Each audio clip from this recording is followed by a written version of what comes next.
estoy aquí con mi compañero Adrián Torrenomona, ya le conocéis, y a mi otro lado tengo a José Manuel de Frutos. Él no es entrenador, él es diplomado en nutrición humana y dietética, y bueno, pues ha cursado el máster de seguridad y calidad alimentaria y está aquí con nosotros para apoyar un poquito el trabajo que desarrollamos con los clientes desde el punto de vista de un profesional de la nutrición y desde el punto de vista de un profesional del entrenamiento. Hoy no venimos a hablar de entrenamiento y venimos a hablar sobre determinados mitos o determinada información que nos llega respecto a requerimientos proteicos o determinados suplementos que están muy a la orden del día y que ya están evidenciados que son seguros, pero que nos sigue llegando información distorsionada desde diferentes profesionales, porque al final no todos nos dedicamos a lo mismo y no todos utilizamos las mismas fuentes. Médicos, nutricionistas, endocrinos, entrenadores, fisioterapeutas. Entonces, bueno, venimos a aplicar la evidencia científica y las recomendaciones que llevamos a cabo y a posicionarnos siempre en un punto intermedio, puesto que los dos extremos normalmente están polarizados y están muy sesgados. Entonces, no nos gustan esos sesgos, nos gusta daros la información directamente y proponeros estrategias útiles, estrategias prácticas y que valoréis y que toméis las decisiones por vosotros mismos, ¿sí? Vamos a hablar sobre requerimientos proteicos, chicos, contadme.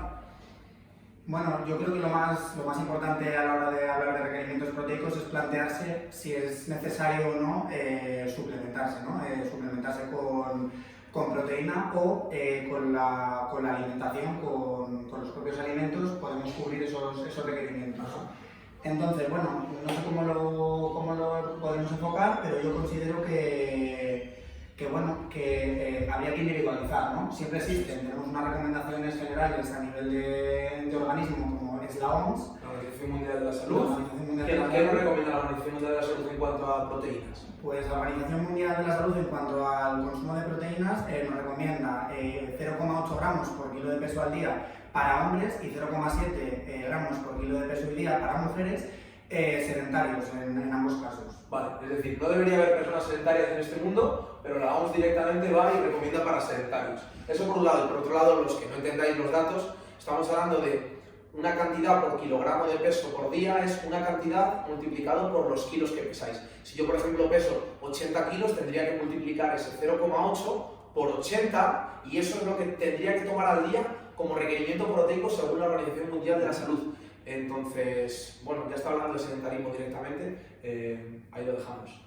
Vale, recomendaciones para personas que sí entrenan. Pues las recomendaciones para personas que sí entrenan, digamos, independientemente, bueno, de si realizan un entrenamiento de resistencia o si realizan cualquier otro tipo de entrenamiento, como puede ser de fuerza, las recomendaciones subirían, lógicamente, y estarían en torno a 1,2 hasta 2,2. Pero hay recomendaciones, hay estudios, evidencias científicas que nos indican que incluso por encima de los 4 gramos por kilo de peso y día no existe ningún tipo de contraindicación, ningún tipo de problema, de riesgo. ¿No es así? Sí, al final está muy concebido que esa ingesta de proteínas en base a suplementos, porque si hablamos de pues ese mito que hay del daño renal, creo que viene más enfocado a la proteína que por ejemplo al pollo. O sea, nadie tiene concebido que comer mucho pollo te puede provocar daño del riñón, pero un batido de proteínas al día sí que lo puede ocasionar. Entonces ya hemos visto que hay evidencia científica que hasta los 4 gramos es una barbaridad, por eso estén familiarizados, pero el cumplir 2 gramos de proteína por kilogramo de peso al día, en mi peso sería 2 por 80, 160 gramos de proteína no son 160 gramos de un alimento que contenga proteínas. Son de proteína, que lo puedo conseguir o a través de la alimentación o a través de la alimentación y la suplementación. La suplementación no va a ser imprescindible, pero si yo uno todo eso serían 2. Adrián está hablando de que hasta 4 se ha visto que es seguro. El problema es cuando implementamos un aumento del consumo de proteínas en pacientes con patologías renales, por ejemplo. Claro, una persona con patología renal es como un diabético al que le estamos metiendo glucógeno, ¿vale? Son criterios diferentes, entonces no podemos utilizarlos. Y después hay otra connotación a nivel cultural, es que antiguamente los culturistas, cuando iban al médico, iban con daño renal o con daño hepático, siempre aludían a que tomaban proteínas. Entonces se ha ido creando una cultura alrededor de la proteína que obviamente el culturista no va a justificar, o muchos no justifican, no, yo tomo esteroides anabolizantes.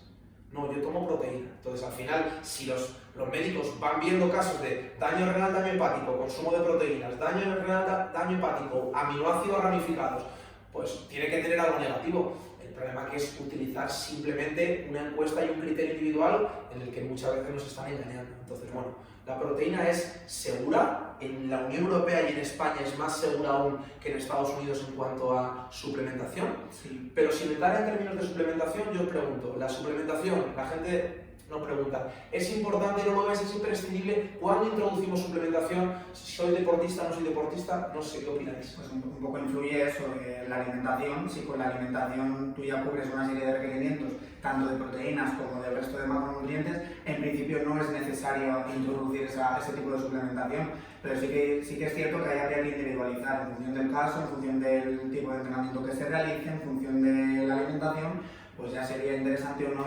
introducir este y otros tipos de suplementación. Claro, de hecho parece que cuando empiezas a entrenar, en el momento que tú empiezas, ya necesitas suplementarte, ya es como entras al gimnasio y tomas un bote de proteína porque la vas a necesitar. Y para nada es así, creo que es una bala que estás gastando demasiado pronto, tienes mucha cantidad de proteína por consumir de forma real, con comida real, por así decirlo, y dejarte ese suplemento de proteína para un poquito más hacia adelante cuando tus requerimientos sean algo mayores y te sea más complicado llegar a esos requerimientos con la utilización de comida. Conocemos por la evidencia científica que el propio entrenamiento de fuerza lleva a mejorar la capacidad de síntesis proteica del músculo. Entonces, si ya estoy mejorando la capacidad de captación del músculo de proteína, no hace falta empezar de la noche a la mañana con todo de golpe. Igual que no hace falta pasar de ser sedentario a entrenar 5 días a la semana. Entonces, me gusta mucho como lo ha explicado Adri y efectivamente la proteína en cuanto a suplemento, la creatina que hablaremos después o la cafeína como suplemento, no dentro del café, sino como un suplemento a lo mejor accesorio, a lo mejor son cosas de las que podemos prescindir al principio, siempre y cuando lo cubramos. Ahora bien, si no tengo, es que yo me alimento muy mal, a deshoras, entonces prefiero tomar suplementación. Hombre, la realidad es que si tú no cubres niveles de hidratación, descanso y una alimentación correcta, por mucho que intentes paliarlo con suplementación, no nos va a servir. Entonces, si tú comes mal, no digas, ya que como mal me suplemento, no, ya que come mal, aprende a comer bien porque habrá que plantearse por qué comemos mal. Entonces, bueno, en el tema de la proteína yo creo que nos puede quedar un poquito claro que hay que posicionarse en un punto intermedio. La Organización Mundial de la Salud lo evalúa desde un punto de vista sedentario y la gente del culturismo es un mundo que no tiene nada que ver con el mundo de la salud en cuanto a ejercicio físico, que lo único que tenemos que ver con ellos es que vamos en chándal. O sea, no tenemos nada en común con ese campo del fisioculturismo relacionado con determinadas sustancias farmacológicas. Y bueno, antes de pasar al siguiente tema, que vamos a hablar de un poquito de los otros dos suplementos, Sí. destacar eso, que la suplementación proteica no debe sustituir en ningún caso a la alimentación, siempre como complemento y cuando no se llegue a los requerimientos nutricionales, pero nunca sustituyendo los alimentos. Cuando lo llegue o cuando sea muy difícil llegar, por ejemplo, no es lo mismo que tenga que llegar una persona de 60 kilos a sus requerimientos proteicos que tenga que llegar una persona de a lo mejor 100 kilos o 120 kilos y que tenga que ingerir mucha proteína o mucha cantidad de comida a lo largo del día. Si sumamos esa comida por separado, al final también vamos a añadir, es decir, si aumentamos nuestra ingesta de proteínas por base de comida, también meteremos más grasas y meteremos otro tipo de macronutrientes que pues a lo mejor no nos interesan tanto y por eso recurrimos a ese recurso proteico. Muchas veces el ratio, la comparación entre los hidratos de carbono que yo ingiero y la proteína es más importante casi que solo la propia proteína. Hay gente que toma tantos hidratos, tantos para ganar masa muscular, que al final se ve abocado a tomar un aporte proteico exagerado, cosa que si bajara ambos, pues no estaría tan sobrealimentado y aunque las calorías se redujeran, a lo mejor obtendría un beneficio mayor. Lo que ha comentado Adrián, al final, si yo tengo más requerimientos porque peso más, o si yo tengo más requerimientos porque tengo una patología o estoy en una edad en la que estoy predispuesto a perder masa muscular, son momentos en los que más necesitamos ese aporte proteico y quizás es cuando menos lo hacemos. No creo que nadie te haya concebido que los abuelitos al llegar a una edad, sin hablar del Meritene ni marcas relacionadas con la industria alimentaria más que con el cuidado a nivel físico o a nivel estructural, como pueden ser determinadas marcas de suplementación, son más importantes en esos casos que una persona sedentaria, efectivamente. Pero que no penséis que una persona mayor, como no entrena, no tiene que tomarlo. Una persona mayor está en detrimento muscular, con lo cual para paliar o mitigar ese detrimento muscular necesita un aporte proteico mayor y es algo que no se ve y tampoco se recomienda demasiado desde el desde el campo médico o desde el campo de la medicina. Pasamos a tema de, vale, monohidrato de creatina, suplemento de creatina, suplemento de cafeína. La cafeína al final es algo que está culturalmente más aceptado porque la mayoría de las bebidas que tenemos carbonatadas en los supermercados lo contienen y porque cuando voy a tomarme un café, que a nivel cultural es algo también muy concebido, pues al final tiene implícito una determinada cantidad o miligramos de cafeína. Pero la creatina, como no la tiene lo que me tomo en el bar, pues parece que está peor visto. Entonces, bueno, vamos a ver si uno está bueno y otro está malo o si los dos son concebibles o no. Bueno, yo creo en el caso de la creatina, no sé si conocéis, pero la creatina hay una parte de síntesis endógena que la sintetiza, digamos, nuestro propio cuerpo, pero luego hay otra parte que es exógena, que la tenemos que aportar o bien sea con los alimentos o bien sea con esa suplementación. Entonces yo creo que a nivel de suplementación es uno de los suplementos, por no decir el suplemento con mayor evidencia científica y sí que es interesante suplementar en muchos casos con creatina. Sí, yo estoy totalmente de acuerdo con vosotros. Como dice José, es uno de los suplementos con más evidencia de su efecto positivo sobre el organismo. De su seguridad. Eso es, efectos negativos se han visto con dosis de a lo mejor 50 gramos al día, teniendo en cuenta que una dosis de mantenimiento se suele estipular en los 3 gramos. O sea, para que os hagáis una idea del margen que se tiene para tomar creatina. Ya no solo se ha visto que funciona en personas que entrenan, ¿vale? Que desde mi punto de vista, a partir de un cierto nivel, creo que sería imprescindible en cualquier deportista, hablando de suplementos, y si no, que en el caso de esas personas mayores que hemos hablado antes, que necesitan requerimientos proteicos o gente que tenga determinadas patologías, se ha visto que simplemente con la utilización de creatina no solo no pierden esa masa muscular o esa fuerza que vamos perdiendo a lo largo de los años, sino que hay en ocasiones en las que si tenemos determinada patología la podemos incluso aumentar solo mediante la ingesta de este suplemento. Entonces yo creo que la podemos reducir esa patología o esa problemática. O sea, podemos aumentar los niveles de fuerza o niveles de masa muscular sí, tomando creatina en una persona, no en todo el mundo evidentemente, pero en una persona que por ejemplo tenga una miopatía, como estuvimos viendo el otro día en un estudio que comentamos, mejoran su fuerza y mejoran su masa muscular simplemente tomando creatina. Entonces creo que es algo a tener en cuenta en determinadas poblaciones y que no tenemos que tener ese miedo que se tiene a este suplemento. Y es muy interesante lo que comentas a nivel de la población anciana, digamos, de la tercera edad, la suplementación con creatina, no solo por el tema de la prevalencia que existe de sarcopenia en ese grupo de edad, sino porque también por la prevalencia de enfermedades neurodegenerativas como pueden ser el Parkinson y demás. La creatina en este caso ejerce una función de antioxidante a nivel neuronal y digamos que no previene cuando ya se ha dado dicha enfermedad, pero sí palia un poco y previene, evita o reduce todas las consecuencias derivadas de estas patologías. Entonces es bastante interesante.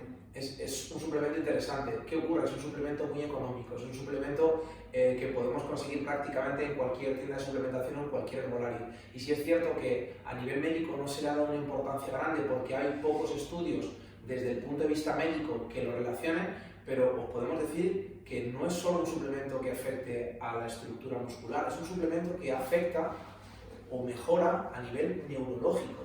Tenemos que pensar lo siguiente, igual que hablamos de que la grasa puede afectar a nivel endocrino y afecta a nivel neurológico, el músculo también va a afectar a nivel neurológico. Entonces, si con la proteína mejoro mi síntesis proteica y mi masa muscular y con la creatina también mejoro eso, va a mejorar también esa célula, que al final la neurona es la célula nerviosa, que es, por decirlo así, la que más deberíamos proteger porque es la que no vamos a poder revertir ese deterioro, y que con la creatina no solo incidimos en la fibra muscular, sino que incidimos en esa neurona, incidimos en esa célula nerviosa que se va perdiendo, se va deteriorando con el paso del tiempo debido, entre otros factores, a esa oxidación que estamos viendo de cada vez más prematura. Cuando hablamos de personas mayores, antiguamente se hablaba de la diabetes en los abuelitos con 80-90 años. Se está viendo esa diabetes, pero con personas de 30-40 años. Entonces no hay que esperar a tener 80 años y estar deteriorado para empezar a poner cartas sobre el asunto. Tenemos que empezar a ponerlas antes, empezar a entrenar antes y empezar a cuidarnos antes. Y estos suplementos se utilizan en el rendimiento deportivo y por eso quizás no los extrapolamos a la población. Pero no estamos hablando, ahí no estáis deportistas de élite, todos los que nos estéis viendo, estáis personas normales, chicos y chicas que entrenáis, que no entrenáis, que tenéis trabajo, que tenéis problemas. Entonces, a todos vosotros, aparte de que intentemos cuidaros a nivel nutricional, quizás os tenéis que plantear que determinados aportes de suplementos nos pueden beneficiar en nuestro día a día, seamos más o menos activos. Igual que hemos comentado antes que la proteína sí que podíamos alcanzarla mediante la dieta, en el caso de la creatina es un poquito Más difícil, más complicado mucho más difícil llegar a esos requerimientos y más aún si somos vegetarianos o somos veganos, que pues bueno, no tenemos ese recurso animal del que realmente procede toda la creatina que podemos adquirir mediante la dieta. Entonces sería más recomendable esa suplementación. Vale, recomendación de cantidades que se suelen para que la gente tenga el dato y pasamos a la cafeína. Vale, sí, hay gente que te dice que tienes que hacer fase de carga o no, ¿vale? Fase de carga sería como una primera parte de unos primeros días en los que consumes más creatina de la que necesitarías, ¿vale? En torno a unos 20 gramos al día, y luego una fase de mantenimiento que sería entre 3 y 5 gramos. A mí me gusta más dar un valor que no sea esa fase de carga, ¿vale? Ya que solo, la fase de carga lo único que nos va a hacer es una ganancia de, digamos, llenar nuestro depósito de creatina lo más rápido posible, pero se puede hacer de la misma forma más a largo plazo, ¿vale? Entonces yo normalmente recomiendo 0,1 por kilogramo de peso, que sí, pues yo peso 80 kilos. Lo que recomienda Adri es lo que dice la evidencia científica. Hay gente que también te mantiene esos 3 gramos de, o sea que si no quieres hacer fase de carga, empieces solo con 3 gramos de creatina al día, ¿vale? Que sería la fase de mantenimiento. Yo, lo que te digo, me prefiero basarme en ese estudio que nos recomienda 0,1 por kilo de peso y mantener esa ingesta más tiempo que hacer fase de carga y luego bajar mantenimiento. Genial. O sea, nos quedamos con ese 1,5-2 gramos por kilogramo de peso en proteínas y 0,1 gramos por kilogramo de peso, que volviendo a mi caso, mi peso 80 kilos, 0,1 en mi caso serían 8 gramos de proteína, que al final son 5 gramos. Es una cuchara de postre un poquito más colmada, pero eso, nos quedamos con ese dato de cara a la población en general. Bueno, y pasando a la cafeína, que hay mucha gente que no es consciente de que se suplementa, pero si te has tomado un café esta mañana, pues vas suplementado a fuego de cafeína.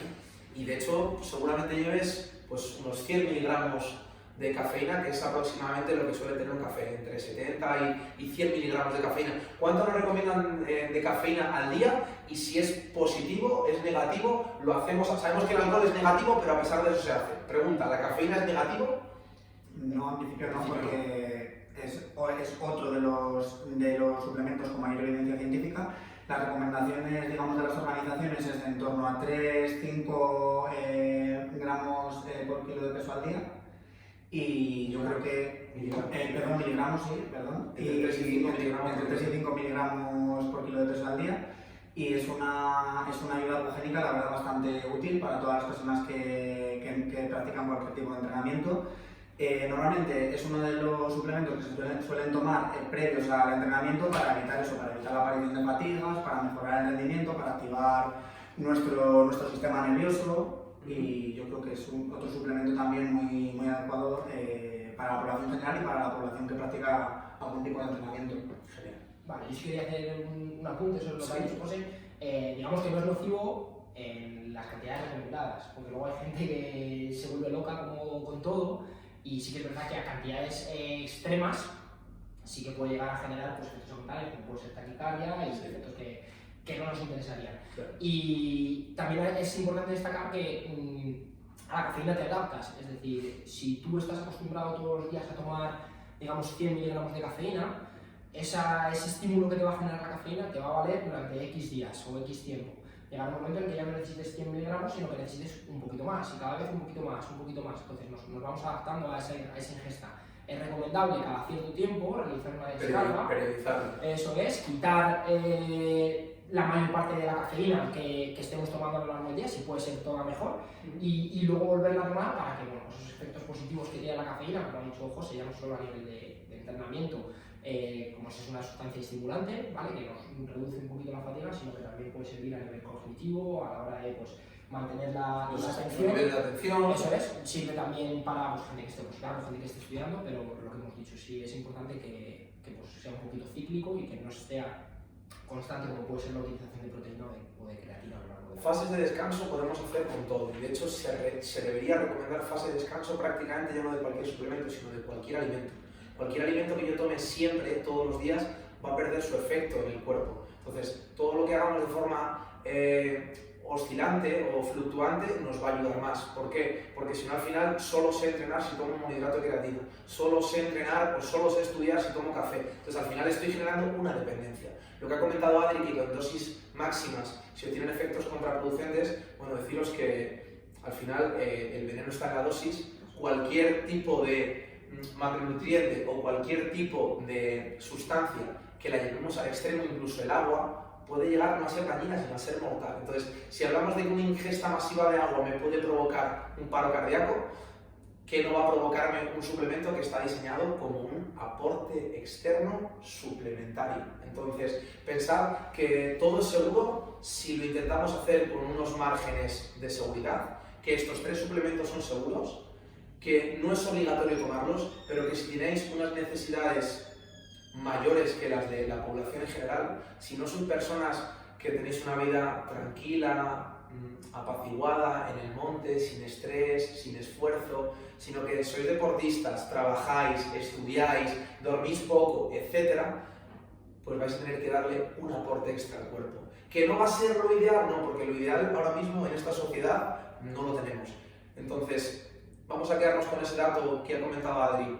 Si ha dicho entre 3 y 5 miligramos por kilogramo de peso, volvemos a mi peso, mi tope, ¿no? Sería pues 5 miligramos por 8, 40, pues serían 400 miligramos en mi caso, que llevado a café serían pues plantearos 4 o 5 cafés al día, ¿vale? Hablamos de que eso es positivo. Si me zumbo más de 5 cafés al día, pues pueden aparecer problemas como taquicardias o cualquier otro tipo de problema. O si estoy en ese percentil de que 1 de cada 10 millones me pega un paro cardíaco, pues tengo todas las papeletas. Entonces, sin sobrepasar esas dosis, intentad pensar que por encima de todo va a ser la alimentación, la pirámide, ¿de acuerdo? Que esto es un aporte añadido y que es un aporte útil y que es un aporte efectivo. Que si queremos mejorar la fuerza o queremos mejorar la masa muscular, es efectivo, y que si queremos mejorar nuestra respuesta al ejercicio o nuestra capacidad de adaptación, es efectivo. Entonces, no sé si queréis añadir algo más. Bueno, en principio creo que ha quedado todo claro. Es una pirámide, como has comentado, en la cual debe prevalecer la alimentación e hidratación, y luego, si en casos individuales, si es necesaria la suplementación, pues adelante, porque es segura a nivel alimentario, y bueno, todo esto siempre, no casi siempre, debería ser pautado por algún profesional de la salud, porque muchas veces tendemos a suplementarnos por nuestra cuenta sin tener en cuenta pues, los aspectos negativos que pueden llegar a tener. Importante eso, ¿vale? Quedaros, porque es verdad que se puede malinterpretar, que vaya libre albedrío, dejaros asesorar por profesionales y nada más, que esperamos que os haya resultado de utilidad la información que os hemos dado. Muchísimas gracias a José y a Adri, y nada, que os invitamos a que nos sigáis por redes sociales y a que nos comentéis, porque todo lo que vosotros valoréis es positivo para nosotros y es de agradeceros. Así que muchas gracias por vuestra atención y hasta pronto.